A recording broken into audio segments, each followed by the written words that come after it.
આ કોઈ મજાક નથી, પણ તેનો જાદુ તમને આશ્ચર્યચકિત કરી દેશે।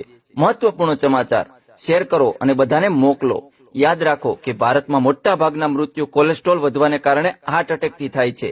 તમે તમારા જ ઘરમાં આવા ઘણા લોકોને જાણતા હશો જેમનું વજન અને કોલેસ્ટ્રોલ વધી ગયું છે।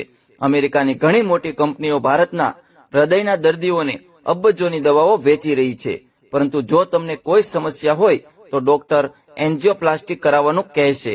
આ ઓપરેશનમાં ડોક્ટર હૃદયની નળીમાં સ્પ્રિંગ દાખલ કરે છે, જેને સ્ટેન્ટ કહેવાય છે। આ સ્ટેન્ટ અમેરિકામાં બને છે અને તેની ઉત્પાદન કિંમત માત્ર $3 છે।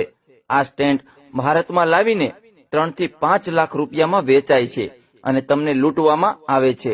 ડોક્ટરોને લાખો રૂપિયાનું કમિશન મળે છે, એટલે વારંવાર એન્જિયોપ્લાસ્ટી કરાવવાનું કહે છે। કોલેસ્ટ્રોલ, બીપી કે હાર્ટ એટેકનું મુખ્ય કારણ એન્જિયોપ્લાસ્ટી ઓપરેશન છે। તે ક્યારેય કોઈને માટે સફળ થતું નથી, કારણ કે ડોક્ટર હૃદયની નળીમાં જે સ્પ્રિંગ નાખે છે તે પેનની સ્પ્રિંગ જેવી જ હોય છે। થોડા મહિનાઓમાં તે ઝરણાની બંને બાજુએ બ્લોકેજ, કોલેસ્ટ્રોલ અને ચરબી જમા થવા લાગે છે। આ પછી બીજો હાર્ટ એટેક આવે છે। ડોક્ટર કહે છે કે ફરી એન્જિયોપ્લાસ્ટી કરાવો। તમારા લાખો રૂપિયા લૂંટાય છે અને આમાં તમારો જીવ જાય છે। હવે સાંભળો તેની આયુર્વેદિક સારવાર। આદુનો રસ તે લોહીને પાતળું કરે છે। તે કુદરતી રીતે 90% પીડા ઘટાડે છે। લસણનો રસ તેમાં રહેલું એલિસિન તત્વ કોલેસ્ટ્રોલ અને બીપી ઘટાડે છે, જેનાથી હાર્ટ બ્લોકેજ ખુલે છે। લીંબુ શરબત તેમાં રહેલા એન્ટીઓક્સિડન્ટ્સ વિટામિન સી અને પોટેશિયમ લોહીને સાફ કરે છે। આ રોગ પ્રતિકારક શક્તિ વધારે છે।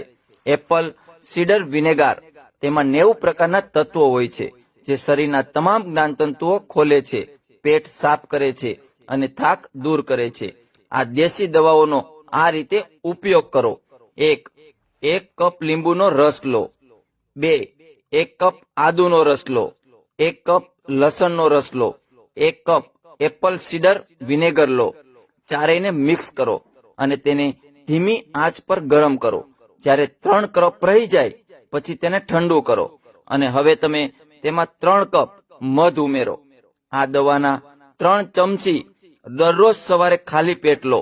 બધા બ્લોકેજ દૂર થઈ જશે। હું તમને બધાને હાથ જોડીને વિનંતી કરું છું કે આ સંદેશને શક્ય તેટલો ફેલાવો, જેથી દરેક વ્યક્તિ આ દવાથી પોતાનો ઈલાજ કરી શકે। આભાર। માત્ર સાંજનો વિચાર કરો, સાંજના 7:30 વાગ્યા છે અને તમે પણ એકલા ઘરે જઈ રહ્યા છો।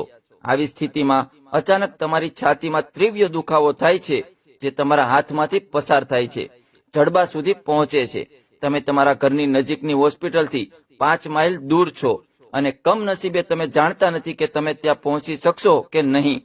તમે સીપીઆરમાં પ્રશિક્ષિત છો, પરંતુ ત્યાં પણ તમને તેનો ઉપયોગ કેવી રીતે કરવો તે શીખવવામાં આવ્યું નથી।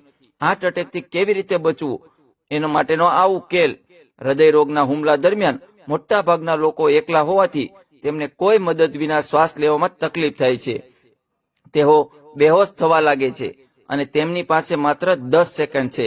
આવી સ્થિતિમાં પીડિત જોર જોરથી ખાંસી કરીને પોતાને સામાન્ય રાખી શકે છે। એક નિશાસો દરેક ઉધરસ પહેલા લેવો જોઈએ અને ઉધરસ એટલી મજબૂત છે કે છાતીમાંથી થૂક નીકળી જાય।